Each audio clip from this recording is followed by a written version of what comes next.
How's it going, everyone? Welcome back to AZ Trading. Hope you're doing well. This is episode 4 of the RMR recognition series, where we look through price action together and learn to identify the RMR pattern. And once we start to become proficient at identifying the RMR, we'll begin to be able to apply that knowledge into live price and find trades in real time. So during this video, feel free to pause at any time to find each element of the trade before I outline it. So the RMR we'll be outlining in this video occurred on the 5th of September, the Monday, and we're on the NASDAQ 100. And just for a bit of context, we can see that on the previous Friday, we have this large bearish expansion, and I'll just insert a quick snippet where I talk about something similar that happened last week over here. Once again. And if you've been following this market at all, you'd have seen this large expansion in price last week. And typically after an expansion in price, we tend to see a more consolidating price structure. But even in times of consolidation, there are still potential trade setups that form and opportunities to take advantage of, just like this trade over here.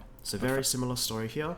It was also a bank holiday, but in times of consolidation, the RMR pattern can still form, although your objectives will be short-term liquidity runs, so our expectations for price cannot be too high. So I've just zoomed into a 3-minute chart, and we can see that price is currently consolidating, and it looks very messy, and that no trade setups are forming.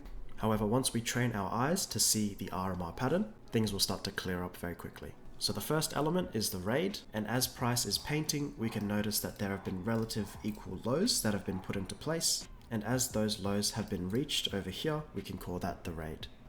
Immediately after the raid, the next thing we look for is the market structure shift. So after a bearish raid, we look for a bullish structure shift. So during this bearishness, we wait for swing highs to be broken. And finally, the return. So this is where we get into our trade. Can you see the gap that was printed during the market structure shift? So I'll just move it there now. So right there, that's where the gap was printed, meaning if price retraces into that area, that's where we can place our long. If you're not using a gap to return, you could be using an order block. So I'll just highlight these bearish candles over here. This is an order block, a bullish order block. So if we extend that out as price retraces into there, that could be your entry as well. And finally, just to make sure you're getting a fair price, we can use a fib retracement. So we draw an anchor point from the bottom of the raid to the top of the market structure shift up here.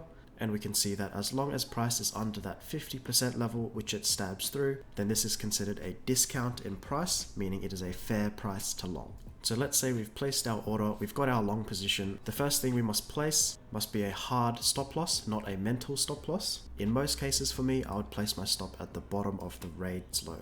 And once you've done that, now we can start to look for objectives above. So for our objectives, we take partials at different areas of liquidity and different gaps. So depending on your own trading framework, you can pick the liquidity and you can pick the gaps that you'd like to take partials off at. So first I'll outline all the liquidity that I can see. So above this swing high, above this one here, this one, as well as these relative equal highs.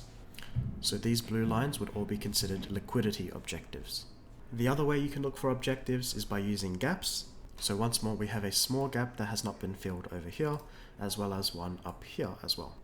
So let's say, for example, you decided to take a partial at these equal highs, at this swing, and at this gap. This would be your RMR trade. So that'll be it for this episode.